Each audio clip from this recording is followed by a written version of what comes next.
Oi, gente, tudo bom? Hoje vou falar sobre Love, a história de Lizzie. É uma releitura, mas eu meio que não lembrava muito bem sobre o livro, lembrava de algumas partes, como por exemplo, o lago. E eu decidi fazer esta resenha com spoilers, por quê?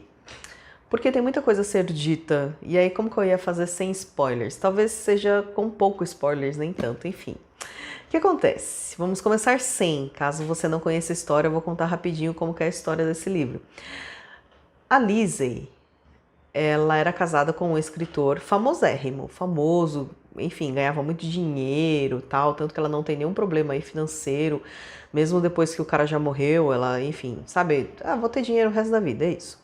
Eles não têm filhos e ela já, não digo que é idosa, né, mas ela já não é uma jovenzinha, não é mesmo? O marido dela morreu, se eu não me engano, há mais de um ano e as pessoas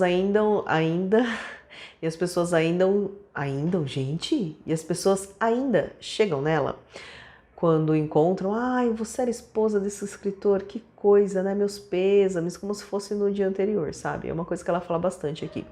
Mas dá para ela muitos acessos, obviamente, né? Não é só o dinheiro, mas também o prestígio que esse autor tinha, que faz com que ela tenha vários acessos e várias facilidades na vida.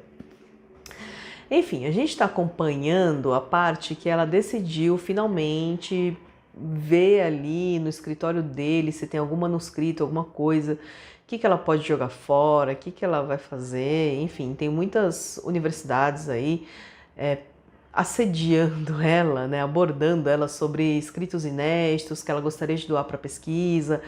Enfim, tem alguns, não sei se reitores, mas alguns pesquisadores aí que ficam a todo momento, e fãs também, perguntando se não tem nenhum trabalho inédito do autor, né? Ele morreu, mas vai que ele tivesse alguma coisa escrita não publicada. Até aí, tranquilo, beleza, mas aí tem em paralelo a questão dela com a família, né? Ela tem três irmãs, se eu não me engano, só que uma delas é altamente depressiva, de doente mesmo. E ela tem um problema aí com um dos ex-namorados, né? Ex-namorado dela, enfim. E ela se automutila, assim, é bem sério, assim, bem problemático. E aí, nesse momento que ela tá está relembrando coisas, a irmã tá ajudando e tal, a irmã mais velha até. A irmã, assim, ela tem um transe. A mulher fica paralisada. Ela não levanta pra fazer xixi, ela não conversa, ela não, assim, você bate na cara dela e ela não tem reação, catatônica, né? E aí, até devido aos acessos que a Lizzie tem, ela consegue internar essa irmã, só que essa irmã, de vez em quando, fala algumas coisas que o marido dela falava. A gente vai ter uns elementos meio sobrenaturais a partir de então. A Lizzie vai começar a contar como foi a história dela com o marido é falecido, né, ela é viúva.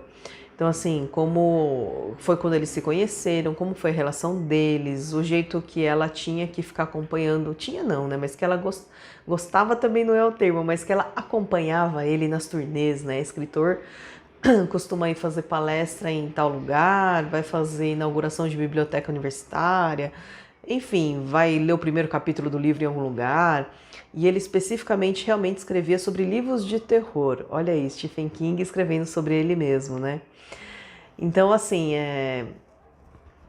a gente enxerga aqui bastante um pouco de rancor, talvez o Stephen King estivesse pensando sobre como a mulher dele se sentia, apesar que a mulher dele também é escritora, né? Então, enfim. Aí, eu acho que agora começam os spoilers, talvez. O marido dela tinha um jeito especial de escrever, porque ele meio que se transportava para uma outra dimensão, outro mundo. Pois é, lembra dos territórios? Lá na Casa Negra, lembra da Torre Negra mesmo? Então, assim, várias dimensões e em uma delas esse cara transitava. Então ele ia parar num lugar que era um campo praticamente, que tinha um lago, tinha uma floresta, era uma coisa muito bonita, assim, com um pôr do sol maravilhoso, uma paisagem muito bela. Durante a noite, alguns seres percorriam esse lugar aí maravilhoso que ele gostava e que até conseguiu levá-la. E ela depois também conseguiu ir sozinha depois da morte dele. Então, e era uma coisa que eles iam fisicamente. Então, vamos supor, o cara, ele fecha o olho, imagina o lugar e quando ele abre o olho ele tá lá.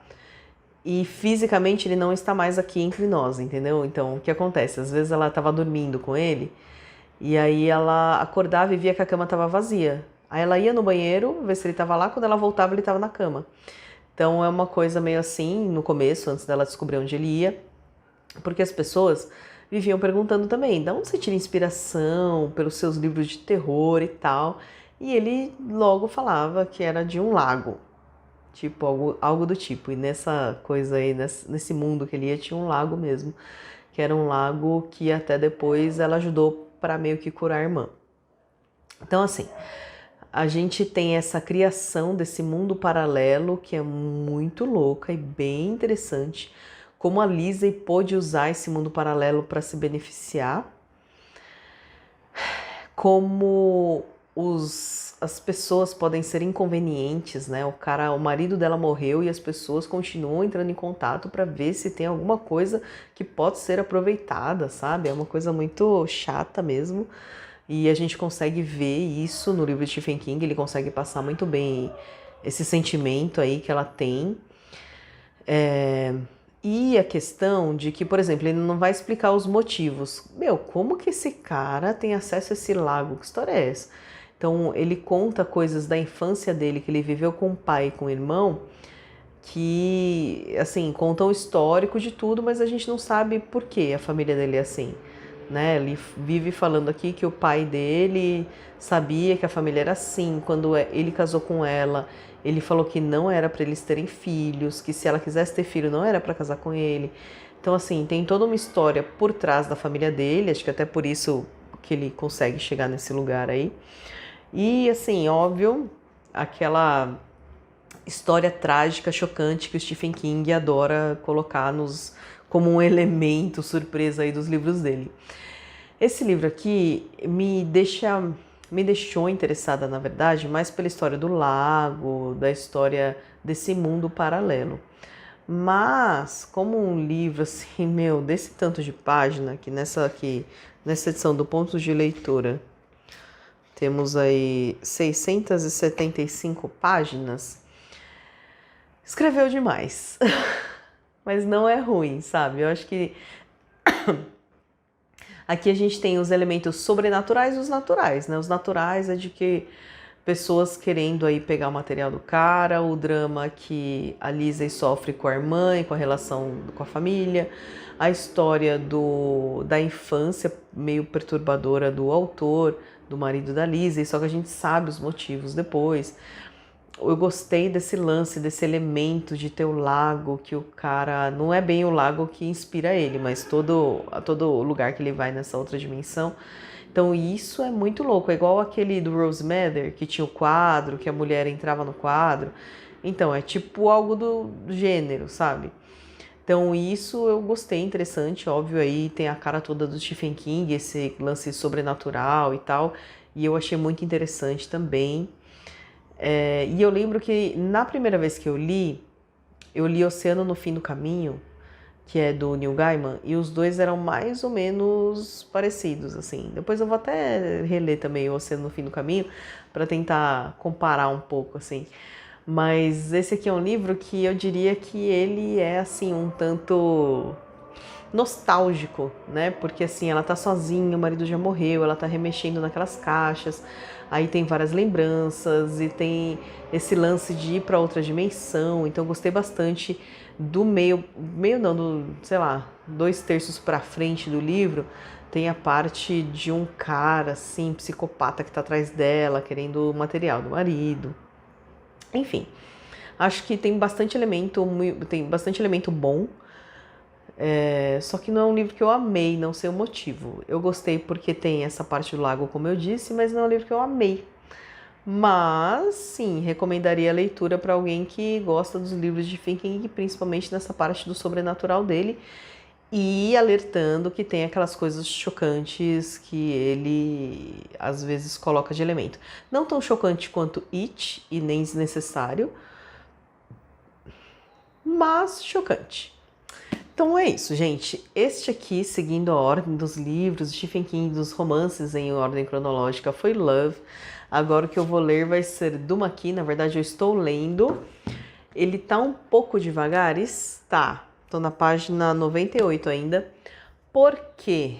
Muita raiva nesse livro aqui. Sabe quando a pessoa fica cega de raiva? Então, é esse personagem aqui, é o Edgar, entendeu? Que ele teve um acidente, vou falar rapidinho, pelo menos até onde eu li. Ele sofreu um acidente que deixou ele assim, com muita dor, muita coisa, enfim, foi uma coisa de cair um guindaste em cima do carro dele. E aí ele ficou muito bravo, entendeu? Muito revoltado em não poder mais correr, em não poder mais, ele não tem mais o braço direito, então assim, ele ainda tá na parte da revolta interna, sabe? Mas enfim, é isso.